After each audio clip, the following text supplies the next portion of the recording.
Le désuet skatepark de Vélizy, anciennement situé avenue de l'Europe, n'est désormais plus. Place aujourd'hui à la glisse universelle nouvellement baptisée Espace Garcès, qui a été officiellement inauguré samedi 2 juin. L'espace, déjà, la glisse universelle, c'était une des promesses qu'on avait faites, revoir le skatepark. Ça a mis du temps parce qu'on n'a pas trouvé la solution pour faire que le skatepark soit compatible avec les riverains. Et puis quand Olivier Pono, Frédéric Huchelou et le conseil municipal Jeanne m'ont proposé ça, je trouvais que c'était une bonne idée.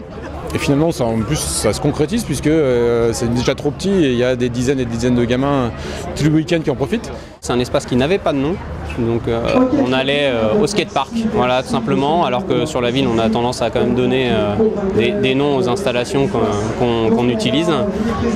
C'était aussi l'occasion, du coup, avec le décès d'Alain Garcès, de marquer le coup, et de marquer le coup pour lui par rapport à tout ce qu'il a pu faire sur la ville, qui est vraiment...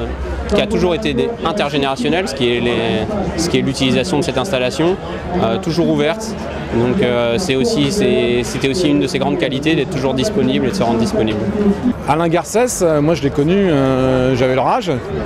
Il a marqué en fait durablement la vie associative vélizyenne avec Robert Wagner, puisqu'il a consacré 30 ans de sa vie à la collectivité, aussi bien en chef de bassin qu'en directeur des sports. Et je pense qu'aujourd'hui, il n'y a pas un équipement sportif et culturel dont il n'a pas été à l'initiative. Il n'y a pas une association de près ou de loin dont il a été à l'origine, aussi bien dans les sports aquatiques, mais que dans les arts martiaux, que dans le yoga.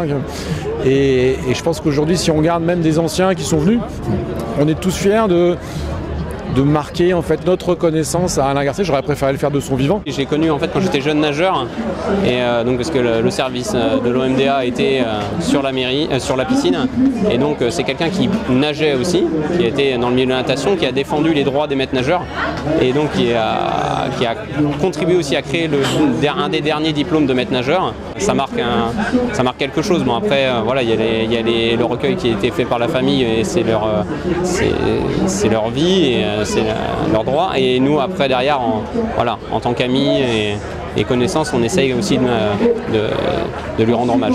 Si elle n'a été inaugurée que le 2 juin, la glisse universelle est néanmoins ouverte au public depuis des semaines et fait déjà bien des émules. Mais attention, pour rouler sur cet espace singulier, quelques règles d'utilisation sont à observer. Il faut déjà savoir rouler avant de lancer son enfant de 3 ans là-dessus en regardant son téléphone à côté. Ici, ce qui est bien, c'est que c'est du goudron, donc c'est une matière dure qui répond bien quand on roule. Ensuite, c'est assez bas, c'est-à-dire que les plus grandes profondeurs, c'est 1,50 m, donc ça reste correct, même pour un enfant de 10-12 ans. Et il y a plusieurs niveaux de boss, plusieurs trajectoires, donc vraiment tout le monde peut trouver, une fois qu'il a les basiques, c'est mon côté prof ça, peut trouver sa ligne. En fait, ce qu'on appelle une ligne, c'est un peu comme au ski, quand vous choisissez votre pente, vous choisissez votre ligne suivant le relief, et vu que c'est pas balisé comme sur les pistes de ski, il faut observer les autres. Généralement, les petits vont regarder les grands, vont regarder les lignes qu'ils font en échauffement et vont s'inspirer de ces lignes pour ensuite rouler. Il est donc recommandé de trouver sa ligne, à condition toutefois de venir glisser avec du matériel adapté. Si vous venez ici avec un vélo de ville, forcément, vous n'avez pas le braquage qui convient, vous avez des grandes roues, le cadre est fragile, donc le moindre saut il pourrait se plier. Une trottinette de ville qui se plie très bien, vous descendez un trottoir qui est grand comme ça, très bien. Là, c'est quand même des plus gros volumes, plus grosse pression aussi quand on descend. On peut quand même atteindre facilement 30 km/h là-dessus.